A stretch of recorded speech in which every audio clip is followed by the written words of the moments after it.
الصلاۃ والسلام علیک یا رسول اللہ، الصلاۃ والسلام علیک یا نبی اللہ، الصلاۃ والسلام علیک یا حبیب اللہ وعلی آلک و اصحابک یا نور اللہ صلی اللہ علیہ وسلم۔ آج ہم اپنے سلسلے کی لاسٹ کڑی نحوی صرفی اجرا کیسے کریں، اس میں سے آج صرفی اجرے کے تحت ہم بات کریں گے، اور پھر اس کے بعد پھر ایک نحوی اجرے کے تعلق سے کچھ بات ہوگی۔ تو آئیے دیکھتے ہیں صرفی اجرا کیسے کریں۔ صرف کا اجرا کیسے کرنا ہے؟ صرفی قواعد کے اجرا کے لیے بہتر ہوگا تلاوت قرآن مجید یا عربی کتابوں کے مطالعے کے دوران ہر کلمے کے بارے میں درجہ ذیل سوالات ضرور حل کریں۔ نمبر 1، زیر نظر کلمہ اسم ہے یا فعل یا حرف۔ پھر اس کے بعد نمبر 2، اگر اسم ہے تو مصدر ہے یا مشتق یا جامد۔ نمبر 3، اگر مصدر یا مشتق ہے تو باب متعین کرنے کے بعد درجہ ذیل امور کے بارے میں غور کریں۔ الف ہے صحیح ہے یا محموز یا معتل یا مضاف۔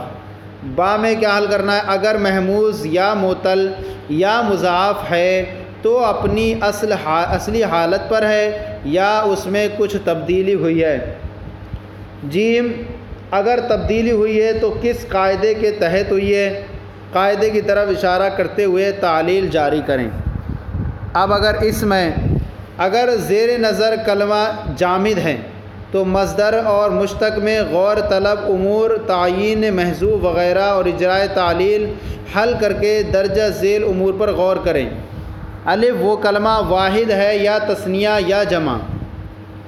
با، وہ کلمہ اگر واحد ہے تو اس کا تثنیہ اور جمع کیا ہوگا، اور اگر تثنیہ یا جمع ہے تو واحد وغیرہ کیا ہوگا۔ جیم، وہ کلمہ مصغر ہے یا مکبر۔ اگر مکبر ہے تو قواعد تصغیر کے اعتبار سے اس کی تصغیر کیا ہوگی۔ دال، وہ کلمہ اس میں منصوب ہے یا نہیں۔ اگر نہیں تو اس میں منصوب بنانے پر اس کی کیا شکل ہوگی۔ اب فعل کا اجرا کس طرح کرنا ہوگا۔ 5، اگر وہ کلمہ فعل ہے تو درجہ ذیل امور حل طلب کریں۔ الف، ماضی ہے یا مضارع یا امر یا نہیں، اور بہر صورت معروف ہے یعنی کوئی بھی ہے تو معروف ہے یا مجہول گردان بھی کر دیں۔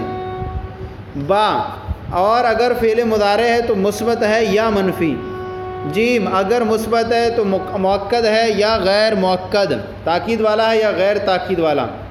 مؤکد ہونے کی صورت میں تاکید سے ہونے والی تبدیلی کی طرف توجہ کریں۔ دال، اگر منفی ہے تو حروف نفی میں سے کون حرف ما اور لا، لم اور لن اس پر داخل ہے۔ لم اور لن کے ذریعے اگر نفی ہو تو اس سے ہونے والے تبدیلی کی طرف توجہ کریں۔ ہے، کون سا صیغہ ہے اور اس کا صرفی وزن کیا ہے۔ واو، مصدر اور مشتق کے بارے میں غور طلب امور بھی حل کریں، یعنی صحیح وغیرہ میں کیا ہے۔ معلل ہے یا غیر معلل اور کس قاعدے کے تحت تبدیلی ہوئی ہے۔ مذکورہ بالا طریقہ اختیار کرتے ہوئے اگر آپ عربی کتابوں کا مطالعہ کریں گے تو عربی کلمات کے تلفظ میں خطا نہیں ہوگی۔ شروع میں اتنے سارے سوالات حل کرنے سے میں آپ کا کافی وقت صرف ہوگا، مگر چند دنوں کی مشق و ممارست کے بعد انشاءاللہ الرحمن آپ کا ذہن اس قابل ہو جائے گا کہ آپ غور و فکر کر کے مذکورہ بالا تمام مراحل حل کرنے پر قدرت حاصل ہو جائے گی۔ واللہ الموفق لکل خیر۔ اب یہاں پر ایک مرحلہ پھر اسم کے بارے میں یہاں ذکر کر دیا ہے۔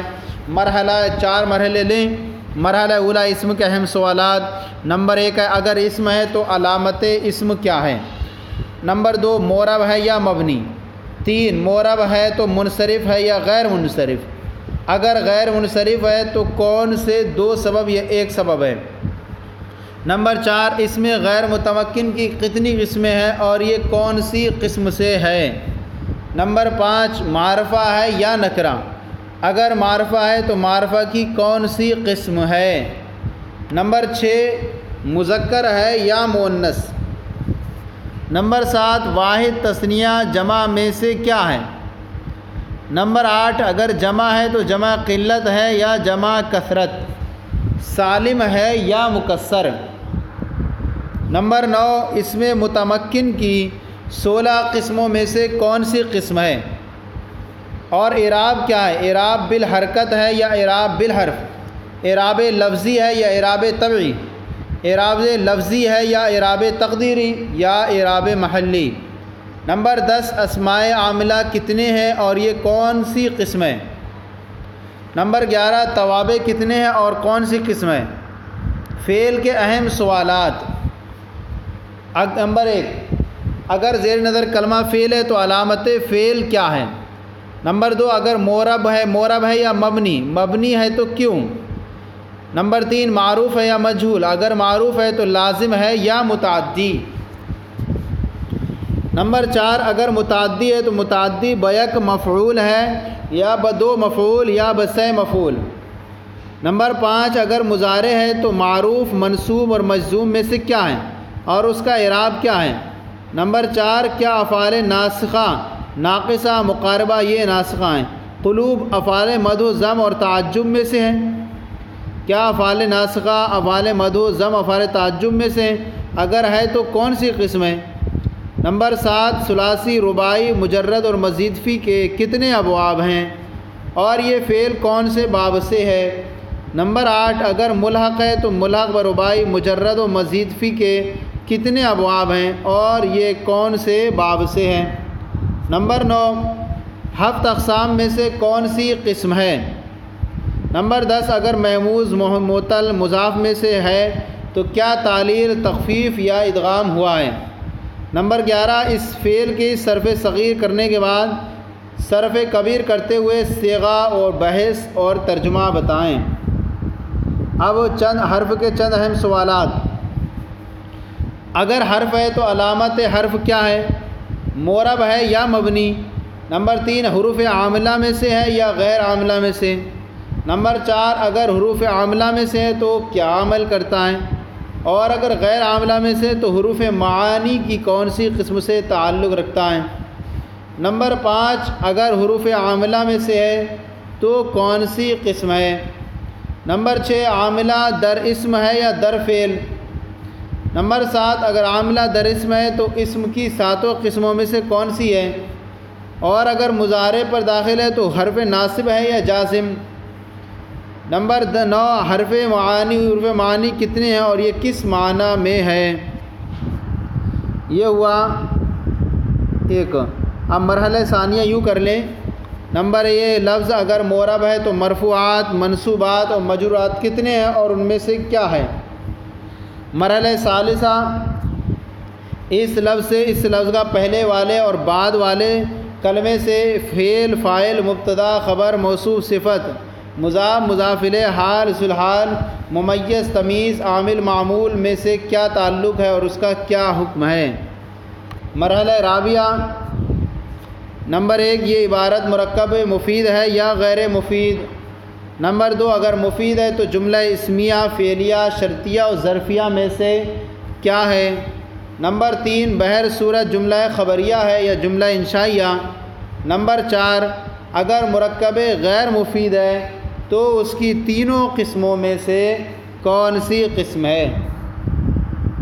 مرتب محمد گلریز رضا مصباحی بریلی شریف خادم التدریس جامعۃ المدینہ فیضان الطار ناگپور مہاراشٹر موبائل نمبر 8057889427۔ تو یہ آج جو ہم نے اب تک تیار کیا تھا آپ کے سامنے نحوی صرف اجرا کرنے کا طریقہ، یہ آج آپ کے سامنے مکمل ہو گئی۔ اس کی ہماری چوتھی قسط۔ آپ کو یہ ہمارا سلسلہ کیسا لگا ضرور کامنٹ باکس میں لکھ کر ارسال کریں۔ اگر کوئی کمی ہو تو اصلاح فرمائیں۔ ہمارے چینل مفتی گلریز مصباحی تدریس نظامی کو سبسکرائب کریں، دوسروں کو بھی شیئر کریں تاکہ دوسرے بھی آپ کے ساتھ ثواب میں شریک ہو جائیں۔ اللہ تعالی ہم سب کے علم میں جزائے خیر عطا فرمائے، ہم سب کے علم میں برکت عطا فرمائے، صحت و توانائی عطا فرمائے۔